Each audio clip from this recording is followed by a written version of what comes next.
temperature for the Browns-Bears game this weekend is supposed to be in the single digits. Real feel here. And gusty winds up to 20 miles an hour could drop that to 10 to 15 below zero. That, my friends, means it could be one of the coldest games in Chicago ever. Chicago is literally going to have warming stations at Soldier Field, and they are allowing fans to have battery-operated warming and insulating clothing.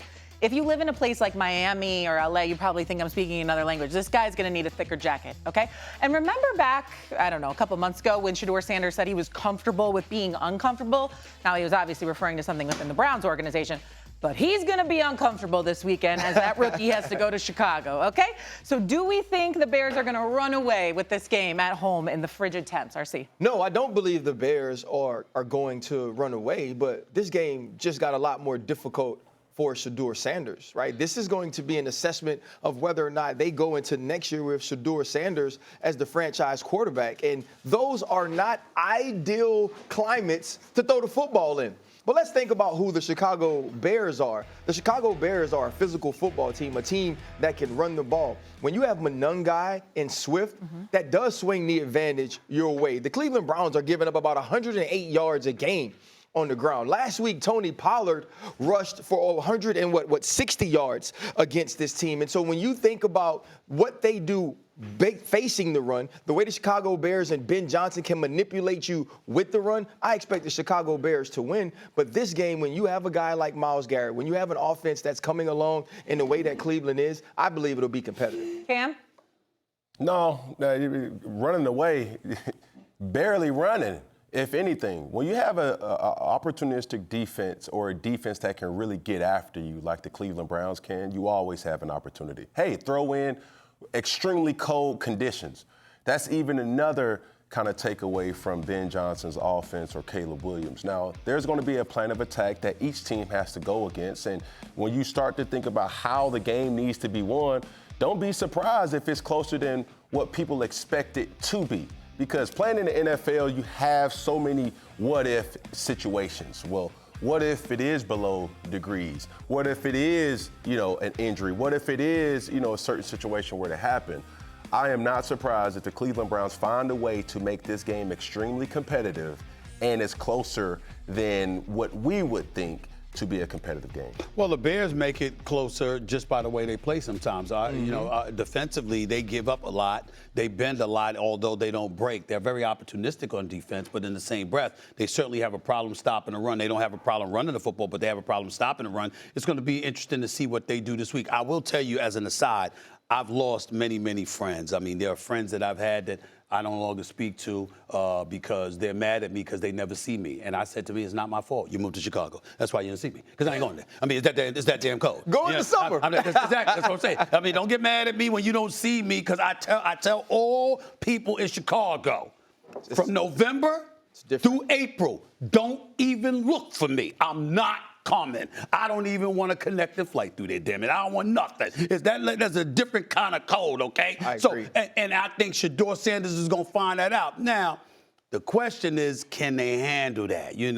I don't know if Cleveland can handle that. I got Chicago winning this game, but to say they're going to run away with it, though, I'm going to show a bit more faith in Shedeur Sanders and what we've been seeing from him. I'm going to show a bit more faith in Cleveland's defense to keep it competitive, so I'm not going to accuse them of running away. And we also got if Shedeur Sanders wins this game in Chicago this weekend, I didn't mean to say for some reason, right, what will we be saying about him on Monday? No, we're going to be saying that, you know what, they were right to make him the QB1. He likely has a future in the National Football League, because it's games like this that define you inside here. You're saying your skill set is one thing, but adverse circumstances, when you go under adverse circumstances like the kind of stuff that he's going to face this weekend, it's just going to be another, another check of the box. No, it's going to be what took you so dang long, Cleveland Browns. Cleveland Browns. Like, at some point, it's going to have to be a referendum on the coaching staff, on the executives, on the decision makers in that building as to why was he fourth string at one point? Why was he third string at another? Why were you continuing to keep him on the bench or make sure it was difficult for him to get an opportunity to play when you had an opportunity to see this? You had an opportunity to give him the chance to show not only you, but show the world that he could be the franchise quarterback.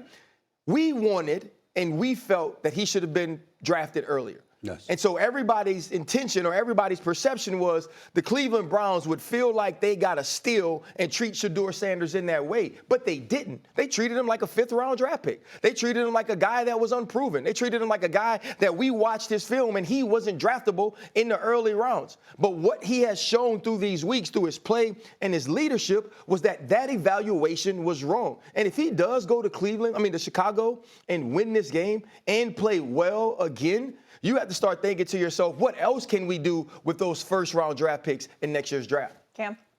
Well, why is Shedeur Sanders the only person that is in constant evaluation of how would he perform, or what would we say if that's the case? Well, Shedeur Sanders has been nothing but a model citizen in what he was supposed to be ever since he was named a starter. Well, Kevin Stefanski, what are we going to say about him? Matter of fact, let's eliminate the Cleveland Browns in this particular situation. What are we going to say about every single team that passed on Shedeur Sanders if he finds a way to win a football game where the odds were stacked against him? The Tennessee Titans? Hey, well, the New Orleans Saints would have won more games if they would have took Shedeur when they had an opportunity to take Shedeur. These are the bigger questions. That Steelers as well. It's so many things that we keep trying to, thrust Shedeur in the forefront to say, hey, man, if he does this, well, what are we going to say?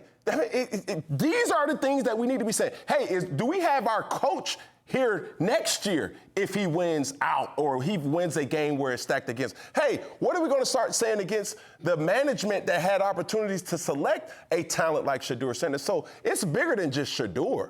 It's more or less to say, like, hey, dog, everybody who's plotted or tried to box him out, you ain't who you think you are, buddy. So we're going to reevaluate you too as well. So that's my whole thing. It's like Shedeur has been doing everything that he's been asked to do and more, bro.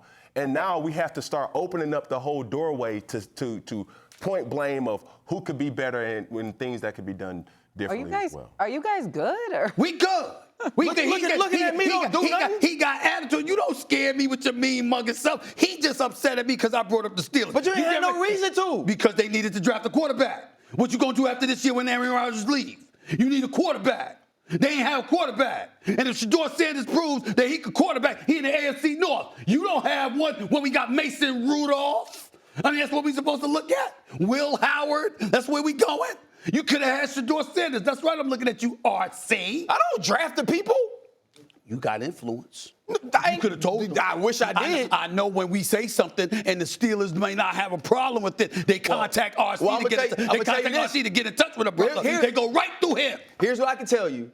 When he wasn't drafted in the first round, I for sure picked up my phone in the third round and said, it has to be him now, doesn't it? You did. I do remember you doing that. Yeah. That is valid. It wasn't, though. The Bengals lose to the Ravens. They are officially eliminated from postseason contention. And so, backs against the wall, divisional game. Ravens-Bengals, who do you like, Cam? Ravens. I got to go to the Ravens, man. I'm so optimistic. I'm like that battered, puppy that, you didn't leave the food out. You didn't give me the ideal water, but I still love. But you're still my person. Yeah, I'm still locked in with you. I'm waiting for Lamar Jackson and co to really make it make sense because, man, if they do not make the playoffs, boy, it is going to be one for the books. So I have to go, for the Baltimore Ravens right now. So. Rich, who you like? I'll go the other way. I'll go Cincinnati. I thought I chose Cincinnati on NFL game day morning last week to beat the Bills.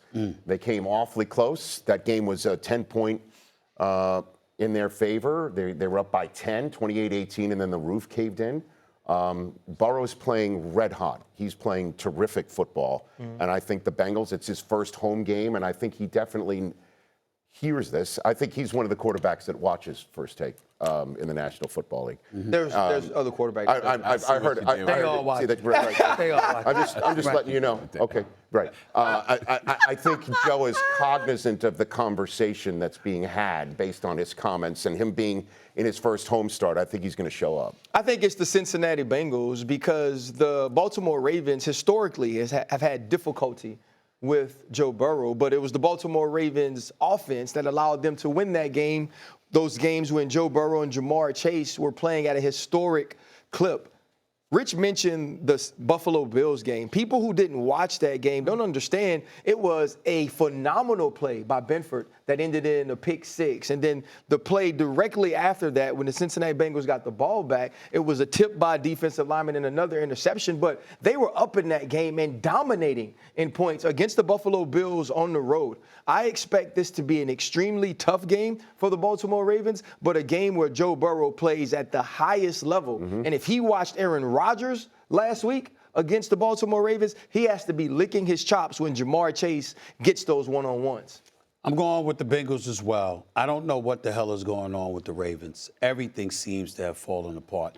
We once could rely on their defense. We can't anymore. We've seen Lamar Jackson ailing physically, but then he looked physically healthier, but it still wasn't good enough. You're looking at Derrick Henry, King Henry. You're like, monkeying these words. Do you not know that this is the guy in the backfield for you? Give him the ball more somehow, some way. That doesn't seem to be a priority for them. The Baltimore Ravens are all over the place, and we've talked so much about what's going to happen to Mike Tomlin after the season. We haven't talked enough about what might happen to John Harbaugh after this season. It's just a dicey situation in Baltimore right now, and there's no reason to go against a Bengals squad with Joe Burrow and Jamar Chase on the field together. All right, Jalen Hurts, what do you need to see from him this weekend?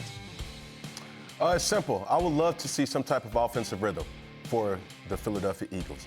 I feel like every week it's a different offensive focus, and it's time to be this deep into the season and for us not to truly know as a consensus what the Philadelphia Eagles offensively are able to do good, especially coming off of a year last year where Saquon was arguably one of the top tier, impacts at the running back position that this game has ever seen. It's alarming. So for me, I would like to see Jalen Hurts take rhythm and have that offense running smoothly and not to have those lulls or those vanishes that we've also seen the Philadelphia Eagles to have in the second half as well. From quarter one to quarter four, having to have the methodicalness that we know that they are capable of having.